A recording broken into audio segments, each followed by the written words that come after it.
Olá, sejam bem-vindos ao Câmara Rio Entrevista. Hoje vamos conversar com o escritor Léo Motta. Nascido e criado no Complexo da Maré, na zona norte do Rio, e prestes a completar 50 anos, ele comemora os frutos do lançamento do primeiro livro que escreveu, A Vida Depois das Marquises. A obra foi lançada em 2019 na Bienal no Rio de Janeiro e, desde então, Léo Motta se tornou a primeira pessoa em situação de rua a dar palestras. Léo, desde já eu quero agradecer a sua presença aqui no programa e antes de começar, vamos assistir a uma breve reportagem. O escritor foi criado pela avó, que morreu quando Léo Motta tinha 14 anos. Em 2003, ele perdeu um filho e passou a usar drogas. Chegou a viver na Cracolândia e, depois de 6 meses, foi resgatado pelo irmão. Léo Motta foi levado para uma ONG, onde ficou por 7 meses. Foi aí que começou a desenvolver o projeto Fala da Rua, que para ele representou uma grande virada de vida. Eu entrei ali sem acreditar, porém ali tinha pessoas que acreditavam. Uma delas era o Peter, que antes de perguntar o meu nome, ele me deu um abraço. Eu me espantei, porque há quanto tempo eu não recebia um abraço, né? E ali, essa recepção me fez ficar naquele lugar. 7 meses. Em seguida, veio o primeiro livro e Léo Motta retomou o contato com o pai, o que serviu de inspiração para a segunda obra, A Vida Depois das Marquises, Sonhos. O escritor ainda entrou no universo da música e lançou um rap, também chamado Marquises, palavra que se tornou um mantra na vida dele. Uma vida melhor, um mundo melhor. A vida mudou, a página virou. O homem que ali deitava virou escritor. Pai de 4 filhos, atualmente Léo mora em Paquetá com a família. Em junho de 2023, ele recebeu da Câmara Municipal do Rio um diploma de reconhecimento e gratidão pelos feitos à população em situação de rua do município durante a pandemia de Covid. Então, Léo, essa reportagem que nós acabamos de exibir conta um pouco da sua história. Conta pra gente um pouquinho como foi essa experiência de morar na rua. A experiência de chegar na situação de rua é algo que eu vou levar para a vida inteira, né? Porque feriu muito, né, a minha dignidade, né? Ter passado essa trajetória, situação de rua, e ali não ser reconhecido, né, causou um dano muito grande. Você, em situação de rua, depende muito do próximo, e nem sempre o próximo está disposto a estender a mão. O que mais me marcou na rua, né, foi a dependência, né, e as humilhações que eu passei, simplesmente por fome, outra por sede. Eu entrei numa padaria, pedi uma senhora para me pagar um pão, ela só se virou, né, e cuspiu no meu rosto. Outra que me causou muita dor e me feriu muito foi a sede. Rio de Janeiro, 45 graus, sem acesso à água potável. Eu entro no restaurante, peço água, o segurança vem depois de alguns minutos e me dá um copo com água com gelo com sal. O que me marca na situação de rua foi as humilhações, porque ali, muitas das vezes, fui atacado de uma forma gratuita. Então é muito humilhante, para quem está naquela situação, não ser chamado pelo nome, ali eu era chamado de vergonha pela minha família e por muitas das vezes por derrota, pela sociedade. Agora, Léo, como tudo isso contribuiu para que você se tornasse a pessoa que você é hoje? Contribuiu muito, principalmente para mim sair daquela situação. Porque eu não nasci na rua e não cresci na rua, mas eu cheguei em situação de rua. Quando eu passo essas feridas ali, me mostra que eu não precisava de nenhuma maneira morrer, na situação de rua. Foi quando eu comecei a buscar ajuda, e quando tive uma real oferta de ser ajudado, eu aceitei essa ajuda. Léo, você já falou um pouquinho aí do quanto foi difícil, mas tem alguma coisa que aconteceu, alguma experiência que te marcou mais? Foram meus filhos, né? A todo momento sentiam vergonha de mim, né? A minha mãe, né, que chorava todos os dias, né? Eu estava ali vítima da dependência química, né? Era um homem, né, de 1,88 m, né, com a aparência de um velho, um corpo de menino, pesando 60 quilos. O que me marcou muito naquela situação foi ter, né, que carregar o meu corpo, né, na cidade do Rio de Janeiro, e não ter, né, aquele endereço para voltar, né, porque eu não conseguia, né, ficar no meu lar, né, com a dependência química, né, então eu tinha muita vergonha, né, quando os meus filhos me avistavam naquela situação, naquela condição. Eu carregava também muitas das vezes ali uma culpa, né, por minha mãe estar passando, né, por aquela situação, né, porque de um lado estava eu numa calçada sofrendo e do outro tinha uma mãe, né, que sofria junto, né, ao ver o filho ali na situação, né, de esmolar, de mendigar, né, ao mesmo tempo ali lutando, né, com uma doença tão brutal, né, que é a dependência química, né. Eu usei drogas durante 20 anos da minha vida, né. Eu, em situação de rua, usava crack todos os dias, né. Eu usei cocaína durante 17 anos e o crack 3 anos, né. Então era muito difícil, né, de um lado eu estar em situação de rua, do outro ter uma família que ao mesmo tempo sentia vergonha e ao mesmo tempo também sofria com a minha condição. Léo, o que foi fundamental para você superar essa situação e virar esse jogo? Fundamental foi a ajuda, né? E eu também, do outro lado, aceitar a ajuda.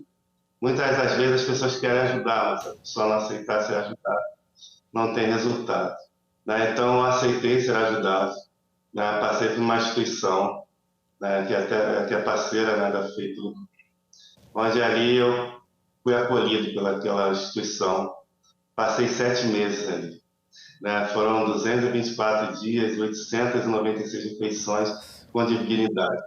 Então, o que me fez ficar, além da ajuda, foi o amor a qual me trataram, né? As pessoas que me acolheram ali, antes de perguntar o meu nome, me deram um abraço, né? São pessoas que eu carrego na minha vida, né, até hoje, né? Então, o acolhimento ele foi fundamental para a minha virada de chave, para a minha mudança de vida, porque do outro lado que alguém quer ajudar, o outro quer ser ajudado, mas também as ajudas têm que ser qualificadas, né?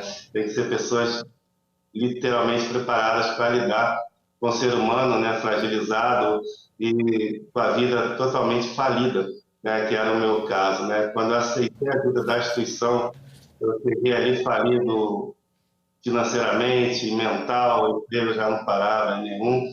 Eu entrei ali também carregando, né, a dependência química e também um trauma profundo, né? Eu, com 21 anos de vida, meu filho foi assassinado pela mãe, 5 meses de vida, né? Então, eu entro naquela instituição não somente para sair das ruas, mas literalmente para dar a volta por cima. Ali que foi preenchido todos os traumas e vazios que eu carregava comigo. Léo, e eu queria saber também como a literatura entrou na sua vida. A literatura, ela chega na minha vida através de uma página que eu tinha criado, né, numa rede social. E ali eu coloquei uma foto minha real em situação de rua que eu ganhei de uma voluntária. E depois da minha saída de rua, viramos amigos. E ela servia café para mim na manhã na rua e ela tinha essa foto e me deu. Eu peguei essa foto, coloquei na rede social após a minha saída da instituição. E ali eu contei um pouco da minha história, de como eu cheguei, melhor ainda, de como eu saí da situação de rua, da situação da dependência química. E fui dormir. No outro dia, tinha 30 mil seguidores, né, nessa página da rede social. E foram diversas mensagens que chegaram. E uma delas foi de uma amiga, né, hoje somos amigos, naquele momento era apenas seguidora da página, né? Que ela me fez a proposta: Léo, por que você não pega esse relato e transforma num livro? Né? E eu pensei, poxa, eu escrevi um livro, um homem preto, estudante de escola pública, de comunidade lá, nunca teve esse negócio de escritor, não. E ela, como me deu essa ideia, eu comecei a pensar quanto deve custar, né, para lançar um livro. Ela falou: Léo, escreve e eu vou custear, né, esse seu lançamento. E eu embarquei. A literatura é uma ferramenta que hoje que eu uso, né, é uma forma me trouxe extremo prazer. Hoje, se eu estou triste, eu estou escrevendo. Se eu estou feliz, estou escrevendo. Foi totalmente um refúgio, né, dos meus sentimentos. E eu comecei a escrever, né, um livro. Era um celular usado, não tinha tampa traseira. Muitas das vezes, quando eu estava escrevendo, pensei em desistir por ele não ter tampa traseira, que eu tinha ganhado numa doação. Ele era colado com durex, a bateria, e às vezes saía. Eu tinha que começar a escrever tudo novamente. Mas persisti nesse sonho, né? Tinha essa pessoa sonhando comigo, e fiquei 6 meses escrevendo essa obra. Até que eu termino, ela pede que eu procure uma editora, e fui. Até o momento, quando eu chego na editora, eu me assusto com o valor, porque o primeiro emprego que eu tive após deixar a estação de rua foi de lavador de prato. Né? Uma pessoa me deu a oportunidade, mesmo sabendo da minha condição e da minha real situação. Eu estava, né, em busca desse sonho de deixar a estação de rua, ela me deu essa oportunidade de lavar pratos ali. E eu ganhava muito pouquinho. Né? E a editora me passou um valor que eu não teria como suprir. Então, eu procurei a pessoa, né, que me fez a proposta de escrever o livro, e ela criou uma vaquinha virtual. Né? Eu recebi doação até em dólar. Pessoas do outro lado do mundo acreditavam no meu sonho, né, de um ex-morador de rua se tornar um escritor brasileiro. E foi um marco na minha vida. Né? Eu nunca tinha noção de onde o livro chegaria. Pelo contrário, eu tinha até um certo frio na barriga, né? Porque escrever é algo fantástico, né? Mas você lançar e as pessoas comprarem é um outro passo, né? Mas o livro foi um sucesso, né? Léo, a gente continua com esse bate-papo já, porque agora o Câmara Rio Entrevista vai para um rápido intervalo. Não saia daí, porque é rapidinho.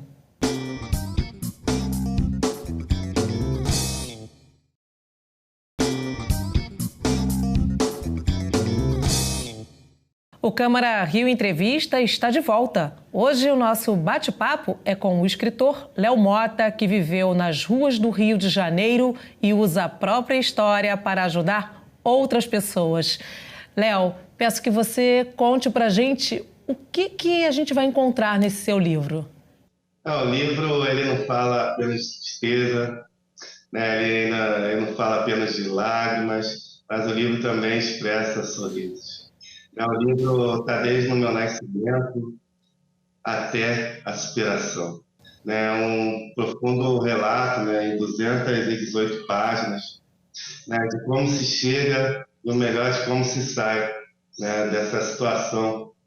Então, é emoção, é muita entrega, é desafiador, né, é uma história que, sem dúvida, vale a pena, né, ler, contar, mergulhar. E tem pessoas que diversas respostas encontram através dessas páginas. Agora, Léo, eu queria saber de você como é que você se sente servindo de inspiração para pessoas que passam ou passaram pela mesma situação que você, de morar nas ruas. É uma grande responsabilidade, né? Carregar essa história, essa trajetória, né? Uma grande história de superação reconhecida.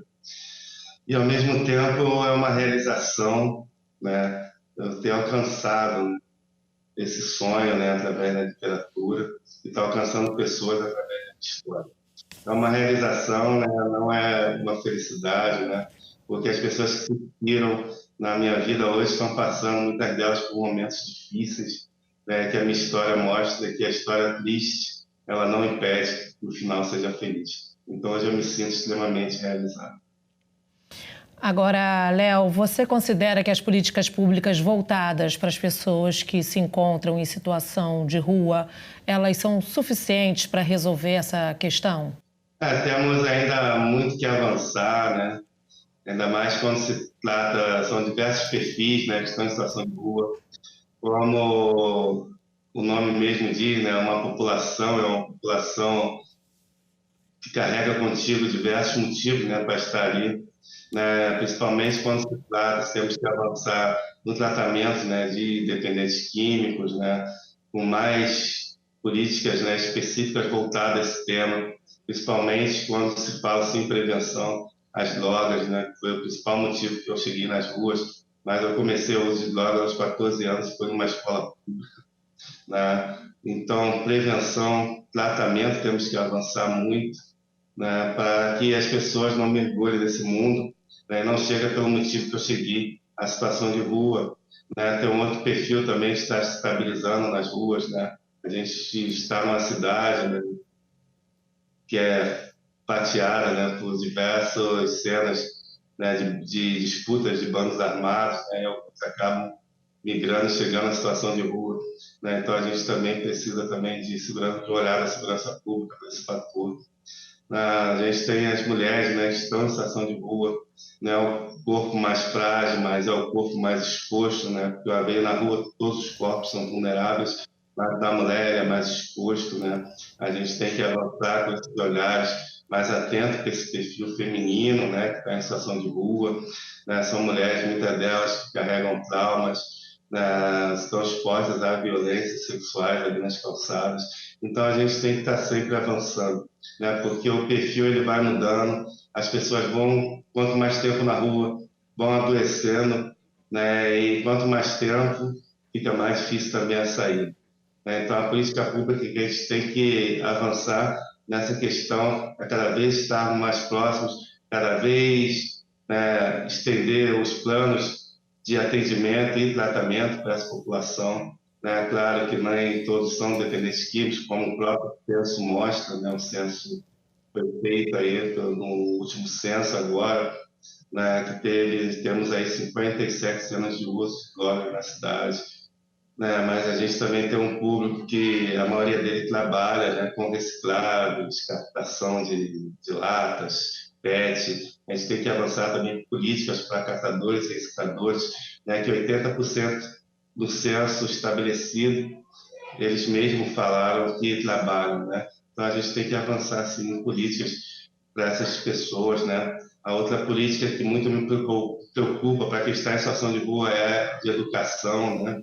O censo apontou que 64% dessa população tem um ensino fundamental incompleto e 10% dessa população é totalmente analfabeta, né? Então é muito difícil levar ao mercado formal 74% dessa população em situação de rua, muitas das vezes não vão se enquadrar ali nas exigências, né, para se impor, né, ao mercado de trabalho. Então a gente tem que estar sempre à frente, né, porque a gente está falando de uma população literalmente. Léo, conta pra gente quais são os seus próximos projetos na literatura. O meu próximo projeto é o terceiro livro, né, o segundo é muito forte, o primeiro é muito forte, o terceiro livro, né, que fala do outro lado da rua, né, fala de histórias de pessoas que, assim como eu, estão superando. Léo, muito obrigada pela sua participação aqui no nosso programa. A gente ficou muito feliz de conhecer um pouquinho mais da sua história. Obrigado. Os livros estão disponíveis, né, na minha rede social, assim como um documentário de história de vida, clipe musical, tem muita coisa que pode te inspirar. E o Câmara Rio Entrevista dessa semana fica por aqui. Você pode rever esse conteúdo pelo canal da Rio TV Câmara no YouTube, além de acompanhar as novidades da Câmara Municipal no nosso site, câmara.rio, e também nas nossas redes sociais pelo @Câmara Rio. Muito obrigada pela companhia e até a próxima. Não importa, abandono do motivo, a razão. Embaixo de uma marquise, uma companhia, exclusão. Sociedade sofrida, iludida, enganada. Ao ver que está ali como ameaça, ei, não se engane, não se permita. Homens e mulheres podem mudar de vida.